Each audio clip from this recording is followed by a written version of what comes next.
Hello everyone, एक बार फिर से आप सभी का स्वागत है। आज मैं यहाँ पर फिर से कुछ ऐसे चुनिंदा वर्ड्स आपके सामने पेश करने जा रहा हूँ जो शायद ये सारे वर्ड्स लिटरेचर से रिलेटेड है। यहाँ पर जो भी वर्ड्स आपको बताने जा रहा हूँ ये सारे वर्ड्स अक्सर लिटरेचर में बारंबार इस्तेमाल होता है। तो आइए वीडियो को शुरू करने से पहले मैं एक बार सभी को रिक्वेस्ट करूंगा कि यदि आप वीडियो को लाइक नहीं किए तो वीडियो को लाइक करें और यदि मेरे चैनल में नहीं है तो चैनल को सब्सक्राइब करें। Eventually, recently, frequently, at once, at any cost, सारे शब्दों का मैं यहाँ पर जिक्र करने जा रहा हूँ। सबसे पहले वर्ड है, ये है इवेंचुअली, और इवेंचुअली का मतलब होता है आखिरकार या तो अंत में। अब यहाँ पर यह सवाल बनता है कि सर इसे सेंटेंसेस में कैसे हम इस्तेमाल करेंगे। सबसे पहले आपके लिए हिंदी सेंटेंसेस एग्जाम्पल के तौर पर लूंगा और उसके बाद उन सारे हिंदी सेंटेंसेस को इंग्लिश में कन्वर्ट करूंगा। यहाँ पर जो हमने इवेंचुअली जो वर्ड लिया है, कई बार ऐसे हम ये बोलते हैं कि आखिरकार, जैसे इवेंचुअली का मतलब ये होता है आखिरकार या तो अंत में। कई बार ऐसे बोलते हैं कि आखिरकार वह मैच जीत ही गई, या तो ऐसे भी बोलते हैं कि यार उसने इतना जबरदस्त प्रयत्न किया कि अंत में उसने एग्जाम को पास कर ही लिया। पर हमने इस तरह की सेंटेंसेस बोल दिया। पर इस तरह की हिंदी सेंटेंसेस को इंग्लिश में जब कन्वर्ट करें तो आप इवेंचुअली का इस्तेमाल कर सकते हैं। यदि मैं आपको बोलूं आखिरकार रोशनी को आना ही पड़ा, तो आप बोल सकते हैं eventually Roshni had to come. और नेक्स्ट सेंटेंस है, आखिरकार मैंने पूरा कर दिया, तो आप बोल सकते हैं इवेंचुअली आई फिनिश्ड। अब आइए देखते हैं नेक्स्ट वर्ड को। नेक्स्ट वर्ड है रिसेंटली, और रिसेंटली का मतलब होता है हाल ही में। अब कई बार ऐसे बोलते हैं कि हाल ही में मोदी जी विदेश यात्रा में गए थे। कई बार आपने इस तरह की सेंटेंसेस सुना होगा कि यार मैंने हाल ही में तुम्हें 10,000 रुपए दिए थे, तुमने उसे सारा गवन कर दिया। अब यहाँ पर देखो, इस तरह की सेंटेंसेस को जब अंग्रेजी में कन्वर्ट करें तो आप रिसेंटली का इस्तेमाल कर सकते हैं। जैसे यहाँ पर सबसे पहले सेंटेंस अगर मैं हिंदी के तौर पर अगर लूँ तो यहाँ पर सबसे पहला एग्जाम्पल है, हाल ही में मैं रोशनी से मिला हूँ। तो आप बोल सकते हैं recently I have met with Roshni. और दूसरा सेंटेंस ये रहा, हाल ही में मैंने तुम्हें 10,000 रुपये दिए हैं। तो आप बोल सकते हैं recently I have given you 10,000 रुपी। आइए देखते हैं नेक्स्ट वर्ड को। और नेक्स्ट वर्ड है फ्रीक्वेंटली। फ्रीक्वेंटली का मतलब लगातार या तो बार बार। कई बार ऐसे बोलते हैं कि यार वह व्यक्ति उस काम को बार बार करता है। हमें किसी भी चीज पे यदि अभ्यास कर रहे हैं तो उस अभ्यास को बार बार करना चाहिए। वह आदमी यहाँ पे बार बार आ रहा है, ध्यान रखना कहीं उसका चोरी का मकसद तो नहीं है।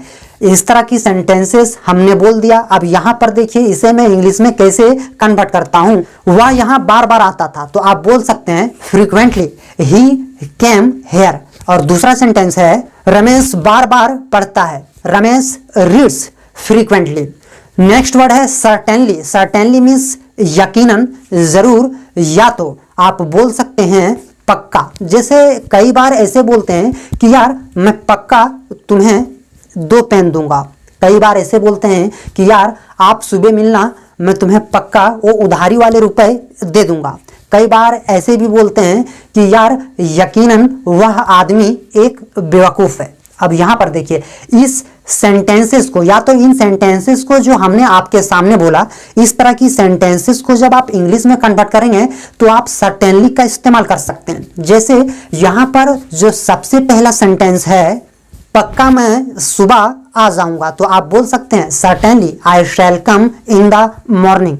नेक्स्ट सेंटेंस है, वह जरूर तुम्हें पैसे देगा, certainly he will give you money somehow. Somehow का मतलब किसी तरह। अब यहाँ पर देखिए, यदि आप कई बार इस तरह के बोलचाल में आपने सुना होगा कि यार मैंने उससे पैसे लिए थे, किसी तरह मैंने कर्जे चुका दिया।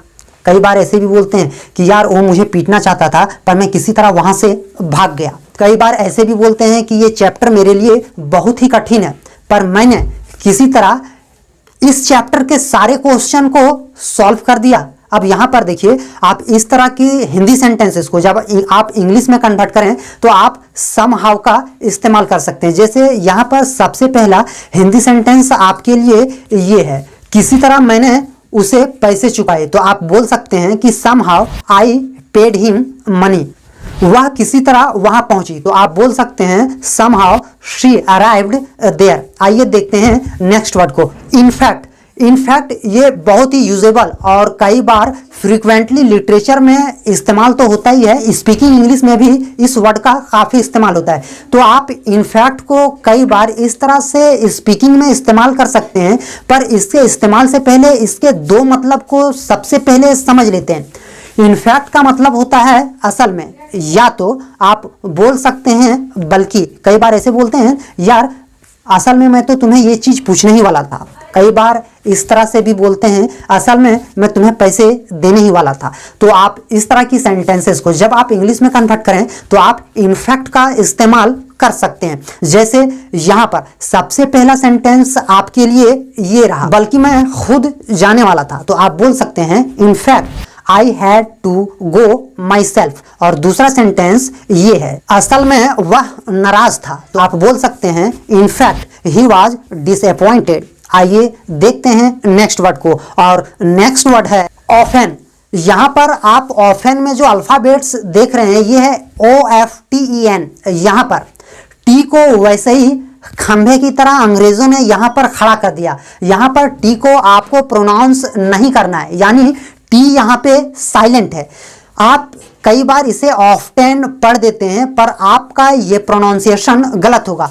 इसे आप जब कभी भी पढ़ें तो आप ऑफेन ही पढ़ें। ऑफेन का मतलब अक्सर या कभी कभार। कई बार इस तरह की हिंदी सेंटेंसेस जब आप बोलते हैं, मैं अक्सर रोशनी से मिलता हूं, तो आप बोल सकते हैं कि often I meet with Roshni. और नेक्स्ट सेंटेंस है कभी कभार वह लड़ता था, तो आप बोल सकते हैं often he quarrelled. Next word है at any cost. At any cost का मतलब किसी भी कीमत पर।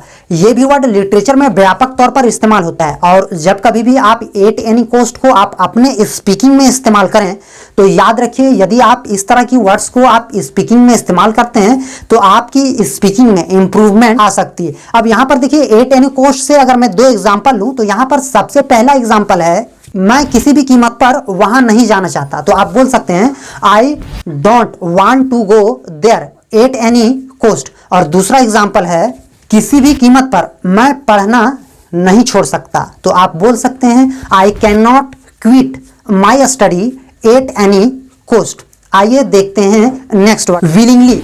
विलिंगली का मतलब जानबूझकर। भाई अगर मैं आपको बोलूं ना तो ये वर्ड भी काफ़ी व्यापक रूप से इस्तेमाल होता है। यहाँ पर हमने जितना भी वर्ड्स जिक्र किया है, इन सारे शब्दों में अगर आपको सबसे बेहतरीन या तो बहुत ही ज़्यादा इम्पोर्टेंस अगर आपको देना है तो आप विलिंगली को दे सकते हैं, क्योंकि कई बार इस वर्ड्स का इस्तेमाल लिटरेचर में होता है। हम जब बच्चों को हिंदी बताते हैं तो सही से उसका हिंदी ना बताने की वजह से बच्चे को हम सेटिस्फाइड नहीं कर पाते, क्योंकि हमें विलिंगली का सही मतलब नहीं पता होता है। यदि मैं हिंदी एग्जांपल लूं तो यहाँ पर सबसे पहले है, रोशनी जानबूझकर गुड़गांव चली गई। तो आप बोल सकते हैं रोशनी वेंट टू गुड़गांव विलिंगली। और दूसरा सेंटेंस है, मैंने उसे जानबूझकर नहीं मारा। तो आप बोल सकते हैं I did not beat him willingly. आइए देखते हैं लास्ट वर्ड को। लास्ट वर्ड है एट वंस। एट वंस का मतलब तुरंत या तो एक ही झटके में। जैसे बोलते हैं यार वाह कितना अच्छा मैच खेला, उसने एक ही झटके में मैच जीत लिया।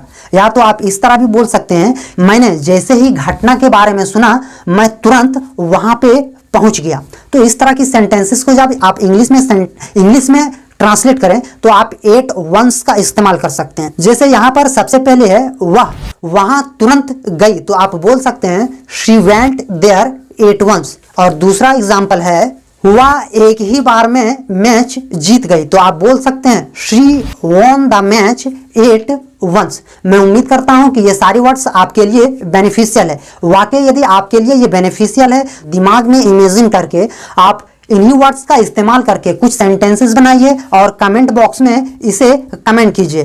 Thank you.